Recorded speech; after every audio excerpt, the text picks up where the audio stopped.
साथियों नमस्कार। आप सभी का एक बार पुनः गायत्री आदर्श उच्च माध्यमिक विद्या मंदिर त्योरी के इस YouTube चैनल पर स्वागत है। जैसा कि अंग्रेजी के अंदर हमने पूर्व में 2 कक्षाएं पढ़ी थी, उसके अंदर आपको टेंस का सामान्य परिचय दिया गया था। सबसे पहले अपन ने 12 टेंस उसके नामों को जाना था और उसके पश्चात अपन ने टाइप ऑफ सेंटेंस वाक्यों के प्रकार 4 प्रकार अपन ने देखे थे और फिर अपन ने प्रेजेंट सिंपल टेंस के अंदर प्रवेश किया था और उसके अंदर सबसे महत्वपूर्ण जो नियम है कि प्रेजेंट इंडेफिनिट या प्रेजेंट सिंपल टेंस के अंदर साधारण वाक्य के अंदर हेल्पिंग वर्ब डू डज का प्रयोग नहीं किया जाता है। इसके स्थान पर जब सब्जेक्ट सिंगुलर हो तो एमवी फर्स्ट फॉर्म के साथ एस या ईएस जोड़ा जाता है। जब सिंपल सेंटेंस हो और सब्जेक्ट प्लूरल हो तो केवल एमवी फर्स्ट फॉर्म का प्रयोग किया जाता है। साथ ही साथ हमने पिछले वीडियो में देखा था कि किस प्रकार से मेन वर्ब की फर्स्ट फॉर्म के साथ एस या ईएस जोड़े जाते हैं। उसके रूल जो है, नियम हमने पिछली कक्षा के अंदर पढ़े थे। आज अपन सीधा चलते हैं अपना मूल topic correct form of the verb और उसके अंदर पहला टेंस प्रेजेंट इंडेफिनिट या प्रेजेंट सिंपल टेंस। जैसा कि परीक्षा के अंदर जो वाक्य आता है वो हमने पूर्व में चर्चा की कि वाक्य के अंदर एक रिक्त स्थान आता है। जैसे राम, यहां पर मैं रिक्त स्थान ब्लैंक बना देता हूं और यहां पर ब्रैकेट के अंदर एक मेन वर्ब लिख देता हूं जिसकी फर्स्ट फॉर्म हमेशा दी हुई होती है। आगे जो भी वाक्य होता है टू मार्केट, इस प्रकार का सेंटेंस बोर्ड परीक्षा के अंदर या अन्य जो परीक्षाएं होती है उसके अंदर पूछा जाता है। हमें इस वाक्य के अंदर कोई न कोई पहचान शब्द ढूंढना होता है जिससे हम पहचान सके कि 12 टेंस में से कौन से टेंस का ये वाक्य है। अभी इसमें देखें तो राम यहाँ पर एक सब्जेक्ट के रूप में कार्य कर रहा है। गो यहाँ पर मेन वर्ब है, मुख्य क्रिया, और to the market, to preposition का कार्य कर रहा है और मार्केट ऑब्जेक्ट का कार्य कर रहा है। यहां पर हमने देखा कि ब्रैकेट के अंदर हमेशा correct form of the verb के अंदर मेन वर्ब की फर्स्ट फॉर्म ही आएगी। इसका अपन को ध्यान रखना है। तो अपना जो आगामी अब टॉपिक होगा उसके अंदर अलग अलग टेंसों के कुछ पहचान सूचक शब्द होते हैं।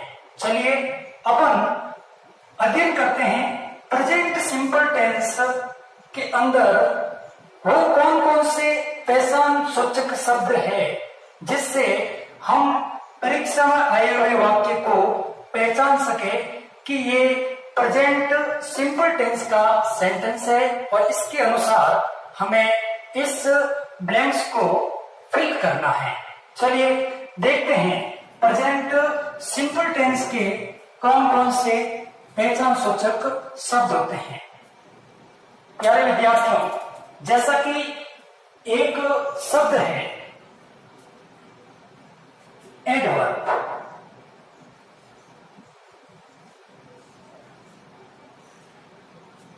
एडवर्ब जिसको अपन क्रिया विशेषण के नाम से जानते हैं। इसको हम अपनी भाषा में यदि कहें तो पहचान सूचक शब्द, पहचान सूचक शब्द। और अपन भाषा की यदि बात करें तो इसके अंदर एडवर्ब कहा जाता है। वर्ब क्रिया, एडवर्ब क्रिया विशेषण। अब प्रेजेंट सिंपल टेंस के अंदर वो कौन कौन सी एडवर्ब होती है जो वाक्य के अंदर आएगी और उससे हमारी पहचान होगी कि ये प्रेजेंट सिंपल टेंस का सेंटेंस है। चलिए देखते हैं एडवर्ब्स। सबसे पहले सम टाइम्स, जी हां, समटाइम्स। दूसरा यूएस, UALLY, यूजुअली। तीसरा NEVER, नेवर। चौथा OFTEN, ऑफन, वर्ड है ऑफन। एक अगला शब्द है OCCSIONALY,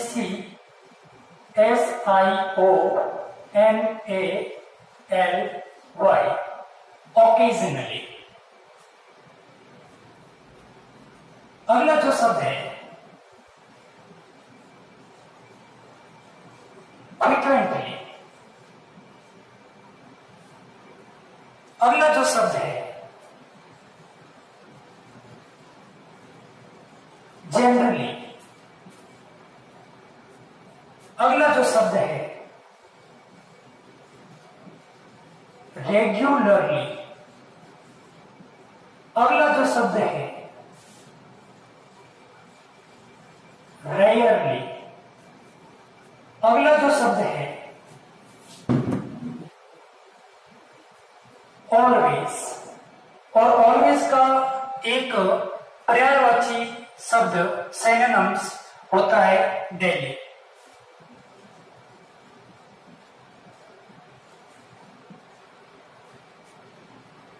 अगला जो शब्द है वो है सेल्डम। ये सभी एडवर्ब पहचान सूचक शब्द प्रेजेंट सिंपल टेंस के वाक्य के अंदर देखने को मिलती है। संख्या की दृष्टि से यदि देखें तो sometimes, usually, never, often, occasionally, frequently, generally, regularly, rarely, always, daily, seldom. बहुत ज्यादा शब्द हो गए। विद्यार्थी सोचते हैं कि यदि एक टेंस के अपन को इतने एडवर्ब्स याद करने पड़े तो याद नहीं रहेंगे या कभी इधर के शब्द इधर हो जाएंगे। इसलिए इसको अपन एक सूत्र के माध्यम से आपके सामने रखते हैं। वो सूत्र आपको याद करना है और उस सूत्र के माध्यम से अपन को ये सभी एडवर्ब जो है याद हो जाएगी। अपन चलते हैं, ट्रिक लगाते हैं कि किस प्रकार से आपको इनको बिना रटे एक सूत्र के माध्यम से आपको पढ़ना है। सूत्र है आपका सन ऑफ ग्रास।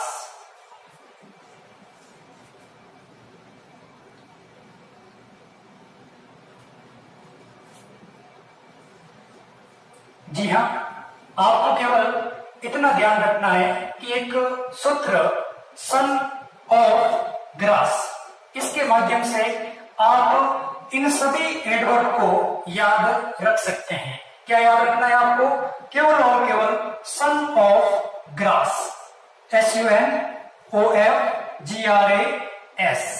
इसके माध्यम से अपन को ये जो भी 10-11 एडवर्ब्स है ये चुटकी के अंदर आसान तरीके से आपको याद हो जाएगी। चलो इसको एक्सप्लेन करते हैं अभी। एस, आपको जैसे ही दिमाग में एस आता है तो आप एस मीन्स समटाइम्स, समटाइम्स, जिसका अर्थ होता है कभी कभी। आगे का जो शब्द है फॉर्मूले के अंदर अपने यू, तो यू से आपको लिखना है यूजुअली।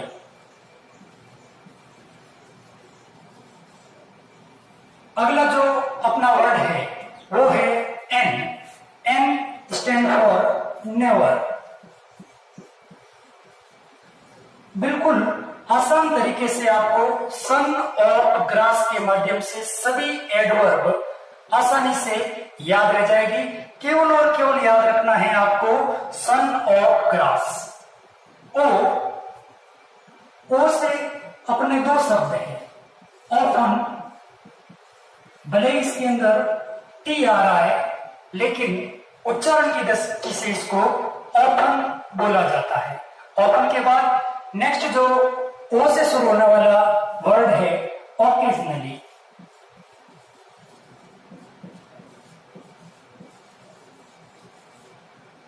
ओकेजनली, ऑफन, ओ से आपको दो वर्ड याद रखने हैं। फिर एफ, अगला वर्ड आ गया। एफ से फ्रीक्वेंटली।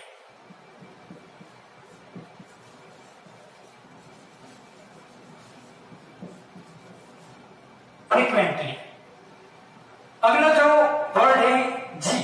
जी से आपको याद रखना है जनरली। GENERALLY, generally.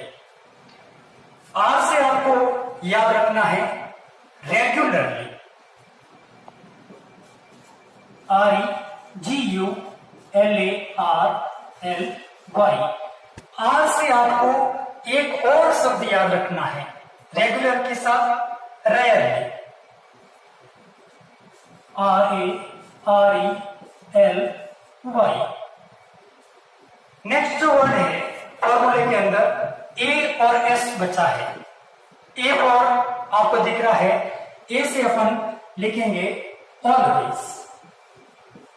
जैसा कि आप सभी जानते हैं कि ऑलवेज का अर्थ होता है हमेशा, और एक और वर्ड होता है डेली। डेली का अर्थ भी होता है हमेशा। जैसे ही आपको ए से ऑलवेज याद आए तो हाथों हाथ आपको दिमाग में लाना है कि ऑलवेज का एक और सिनोनिम्स पर्यायवाची शब्द डेली होता है। तो ऑलवेज के साथ अपन कंबाइन कर लेते हैं डेली को। आगे जो अंतिम शब्द बचा है एस, इसका स्टैंड फॉर सेल्डम। SELDOM। 3 और 2 5 6 7 8 9 10 11 12 एडवर्ब प्रेजेंट सिंपल टेंस की correct form of the verb की है। विद्यार्थियों के समक्ष कई समस्याएं आती है कि इतने एडवर्ब्स हम एक साथ याद नहीं रख सकते, तो इसके लिए बिल्कुल एक आसान सा सूत्र उसके अंदर इन सभी को हमने पिरो दिया है, सन और ग्रास। आइए अपन इन सभी के अर्थ को जान लेते हैं कि इनका अर्थ क्या होता है। जब हम अर्थ जानेंगे तो इनका लगभग मिलता जुलता समान अर्थ निकलेगा। जैसे कि समटाइम्स, सम टाइम अलग होता है। सम टाइम का अर्थ होता है कुछ समय, और सम टाइम्स वर्ड है, पीछे एस लगा हुआ है, तो इसका तात्पर्य है कभी कभी। इसी प्रकार सबसे अंत में वर्ड लिखा है सेल्डम, इसका भी अर्थ होता है कभी कभी। तो समटाइम्स और सेल्डम दोनों आपस में सिनोनिम से पर्यायवाची है, इनको ध्यान रखना। दोनों का अर्थ होता है कभी कभी। यूजुअली, आमतौर पर या हमेशा। नेवर, इसका अपोजिट कभी नहीं। ऑफन, इसका तात्पर्य होता है अक्सर, लगभग हमेशा, अक्सर। ओकेजनली, यह भी अक्सर या हमेशा। फ्रीक्वेंटली, इसका तात्पर्य बार बार। जनरली, सामान्यतः। रेगुलरली, नियमित रूप से या हमेशा। अपन कह सकते हैं डेली भी कह सकते हैं, ऑलवेज भी कह सकते हैं, रेगुलरली भी कह सकते हैं। मुश्किल से, ऑलवेज और डेली का आप सभी जानते हैं कि हमेशा, नित्य, प्रतिदिन, और सेल्डम और समटाइम्स आपस में दोनों एक दूसरे के सिनोनिम्स से 12 एडवर्ब प्रेजेंट सिंपल टेंस के इस correct form of the verb में आपको याद रखनी है। उम्मीद करता हूं कि आपको इस सूत्र के माध्यम से सभी 12 एडवर्ब आसानी से आपको याद हो जाएगी। आपको याद रखना है सन और ग्रास। इनको अच्छे ढंग से आप नोट कर ले अभ्यास पुस्तिका में, और इसके बाद में अपन कुछ एग्जाम्पल देखते हैं इससे संबंधित कि परीक्षा में किस प्रकार से अपना वाक्य आएगा, और उसमें इन शब्दों को अपन को पहचानते हुए तय करना है कि ये वाक्य प्रेजेंट सिंपल टेंस का है, और इसमें हमें प्रेजेंट सिंपल टेंस की क्रिया का प्रयोग करना है। इसको कॉपी में नोट कर लीजिए।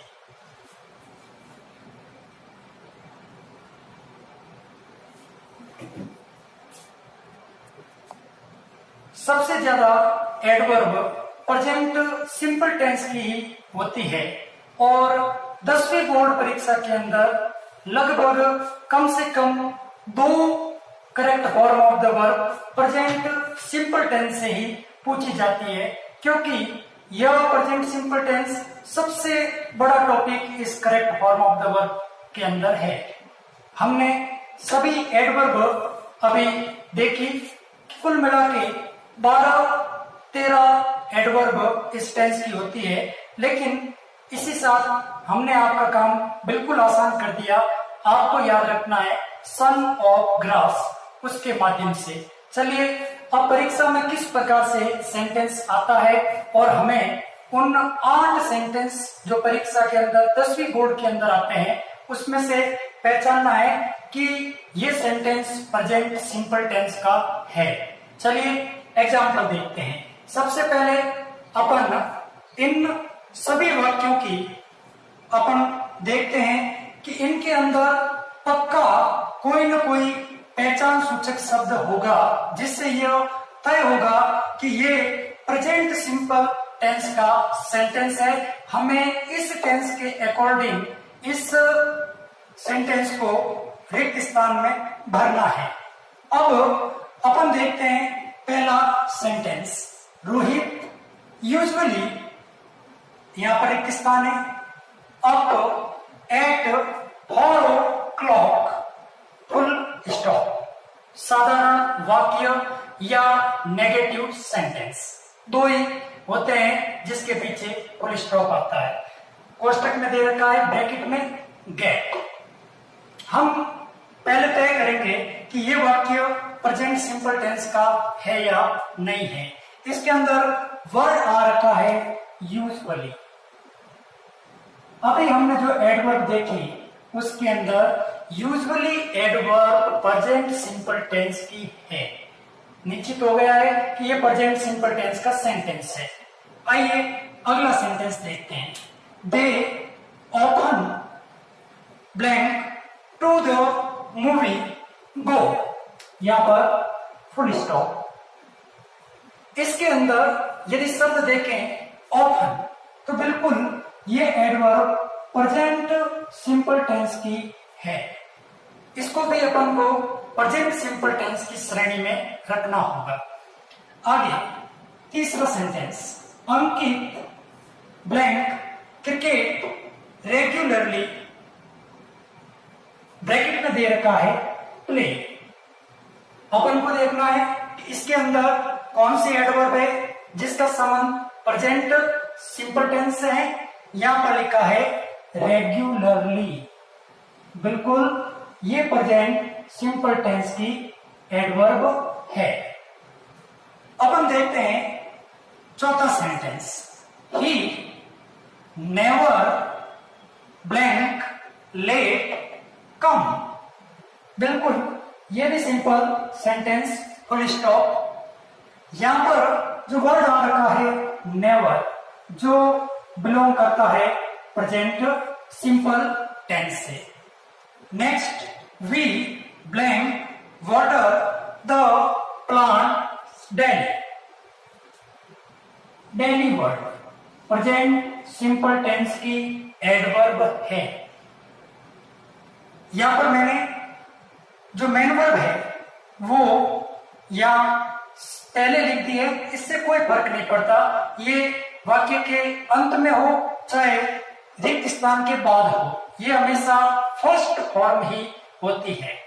जैसा कि मेन वर्ब की हमेशा 5 फॉर्म होती है, first form, second form, third form, जिसका प्रयोग अपन विभिन्न टेंसों के अंदर करते आ रहे हैं। लेकिन मैंने अभी कहा कि 5 फॉर्म होती है। फर्स्ट, सेकंड, थर्ड के बारे में आप परिचित है। चौथी फॉर्म आप सोच रहे होंगे कि कौन सी है, तो चौथी जो फॉर्म होती है वो होती है आईएनजी फॉर्म। जैसे अपन क्या करते हैं कि एक मेन वर्ब लेते हैं गो, ये जो गो मेन वर्ब है ये फर्स्ट फॉर्म में, सेकंड फॉर्म इसकी होती है वेंट और थर्ड फॉर्म इसकी होती है गॉन। ये अपन ने बिल्कुल पूर्व में पढ़ा है कक्षाओं के अंदर, फर्स्ट फॉर्म, सेकंड फॉर्म और थर्ड फॉर्म। जो चौथी फॉर्म होती है, फोर्थ नंबर पर जो आती है वो होती है आईएनजी फॉर्म। जैसे गो की सेकंड फॉर्म वेंट, गॉन, जो चौथी फॉर्म है वो आईएनजी फॉर्म है, तो अपन को इसके साथ में आईएनजी जोड़ना है गोइंग। अब पांचवी जो फॉर्म है वो किस प्रकार की फॉर्म है, तो पांचवी जो है वो है एस या ईएस फॉर्म। जैसा कि गो के साथ में हमेशा ईएस जुड़ेगा, क्योंकि कल अपन ने क्लास में देखा था कि जिस मुख्य क्रिया के अंत में double S, S H, C H, O X Z हो, उसके अंत में हम ई एस जोड़ते हैं। यहां पर गो के अंत में ओ है मेन वर्ब में, तो ई एस जोड़ा गया है। तो मेन वर्ब की हमेशा कभी आपको पूछा जाए कि कितनी फॉर्म होती है, तो आपको 3 फॉर्म नहीं बतानी है, इसमें आपको 5 फॉर्म बतानी है। चलिए अपन चलते हैं ब्लैंक्स की ओर। जो एग्जाम्पल अगला आपने देखा कि डेली वर्ड जो है ये इसमें आ रखा है, ये प्रेजेंट सिंपल टेंस से बिलोंग करता है, ये इसकी एडवर्ब है। नेक्स्ट सेंटेंस देखते हैं। शुरुआत के अंदर ब्लैंक आ गया, फिर लिखा है दे, फिर आ गया ब्लैंक, क्लास रेगुलरली अटेंड। यहां पर पीछे गौर से देखना कि जो मार्क लगा है वो है क्वेश्चन मार्क। ये सेंटेंस ऊपर वाले जो अपन ने सेंटेंस देखे इससे भिन्न है, प्रश्नवाचक वाक्य। और पूर्व की कक्षा में हमने सभी वाक्यों के प्रकार देखे, किस प्रकार से एडजेक्टिव या सिंपल सेंटेंस का फॉर्मूला होता है, किस प्रकार से नेगेटिव होता है, किस प्रकार से इंटेरोगेटिव होता है। और इंटेरोगेटिव का हमने 2 टाइप देखे थे, एक WH टाइप और एक HV से शुरू होने वाले। चलिए ये जो भी है अपन इसको सॉल्व करते समय देखेंगे। फिलहाल हमें पहचानिए इसके अंदर प्रेजेंट सिंपल टेंस से बिलोंग करने वाली कौन सी एडवर्ब है। तो बिल्कुल आपको इसमें दिख रही है रेगुलरली, जो वर्ड है ये प्रेजेंट सिंपल टेंस से बिलोंग करता है। चलिए पहचान हो गई, अगले वाक्य की ओर बढ़ते हैं। फिर सेंटेंस की शुरुआत के अंदर ब्लैंक आ गया, फिर आया है ही, फिर आया है ब्लैंक, हिज टीथ डेली, और ब्रैकेट के अंदर मेन वर्ब की फर्स्ट फॉर्म दे रखी है क्लीन। हमें तय करना है कि क्या ये सेंटेंस प्रेजेंट सिंपल टेंस से बिलोंग करता है या नहीं करता है। बिल्कुल इसके अंदर जो एडवर्ब है, डेली जो वर्ड है, चाहे डेली हो चाहे ऑलवेज हो, हमने देखा दोनों का अर्थ एक ही है और ये प्रेजेंट सिंपल टेंस की एडवर्ब होती है। डेली प्रेजेंट सिंपल टेंस से है। नेक्स्ट सेंटेंस देखते हैं। वाई, शुरुआत के अंदर WH क्वालिटी आ रखी है, फिर ब्लैंक आ रखा है, सी, फिर ब्लैंक, रेड ड्रेस डेली और फिर क्वेश्चन मार्क। ये अंतिम जो 3 सेंटेंस है ये अपने इंटेरोगेटिव सेंटेंस है। देखेंगे हल करते समय कि ये कौन से टाइप के हैं, HB से शुरू होने वाले या WH क्वालिटी वाले। चलिए अब अपन सॉल्व करते हैं। क्या रूल है, प्रेजेंट सिंपल टेंस के जो साधारण वाक्य होते हैं उन वाक्यों के अंदर जो HB है डू और डज उसका प्रयोग नहीं किया जाता है। ये हमने पूर्व की कक्षाओं में अध्ययन किया।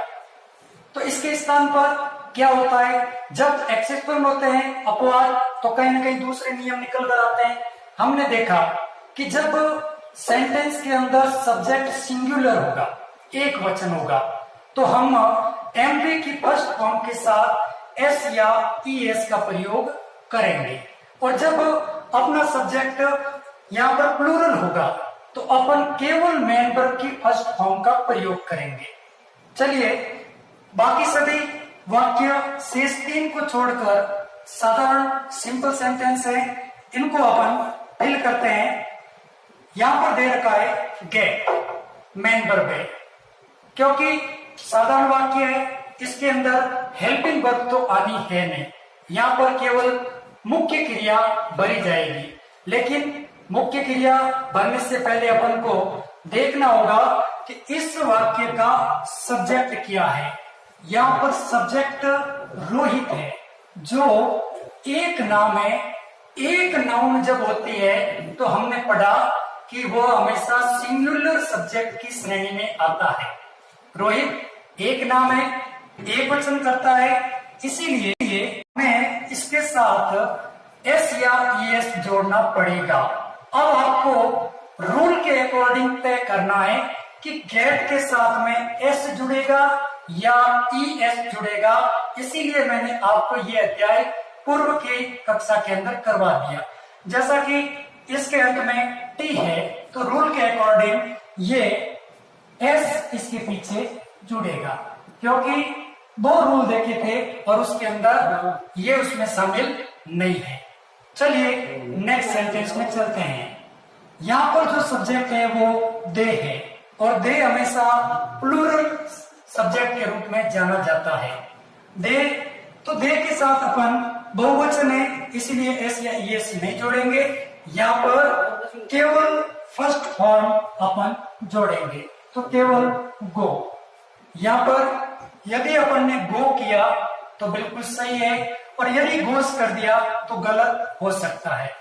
नेक्स्ट जो सेंटेंस है उसमें अंकित, एक व्यक्ति का नाम है, नाउन है, प्रॉपर नाउन है, कोई भी नाउन हो हमेशा सिंगुलर सब्जेक्ट के रूप में जानी जाती है। प्ले आया है तो बिल्कुल यहाँ पर एस या ईएस जोड़ना होगा। हमने पढ़ा था कल, जिस मुख्य क्रिया के अंत में वाई हो वहां पर वाई को हटाकर आई में बदला जाता है और फिर ईएस जोड़ा जाता है। लेकिन वह रूल क्या था, वाई से पहले कोई भी कॉन्सोनेंट होना जरूरी है, या वाई से पहले ए वॉवल के रूप में आ रखा है, इसीलिए इसके पीछे केवल एस जुड़ेगा। ये आपको ध्यान रखना है एस या ईएस जोड़ते समय। तो PLAYS प्लेस। नेक्स्ट सेंटेंस देखते हैं। ही सब्जेक्ट के रूप में है।